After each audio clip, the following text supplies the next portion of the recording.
May nag-comment sa video ko, sabi niya, "Oy, grabe naman to. Grabe talaga tong Instapink." May kita niyo, wala akong nilalagay pa na kahit na ano sa face ko, as in bare face. Hindi ako maglalagay ng sunscreen kasi gabi naman na ngayon. Instapink lang talaga ilalagay natin sa cheeks natin. Mula na nagkaroon ng bagong packaging yung Instapink, ito pa rin yung product ko and hindi pa ako bumibili ng bago. Tipid talaga siyang gamitin. Lagay natin.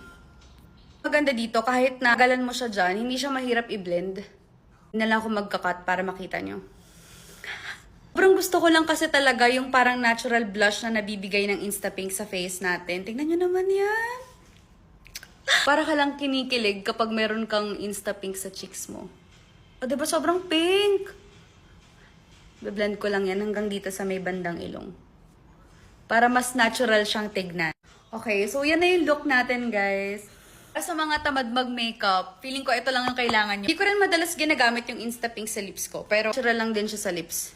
Yun ang dadamihan sa lips kasi cream nga itong Instapink. Parang medyo cream yung lasa niya. Ganyan lang dyan. Tapos intayin nyo siyang mag-set and matuyo.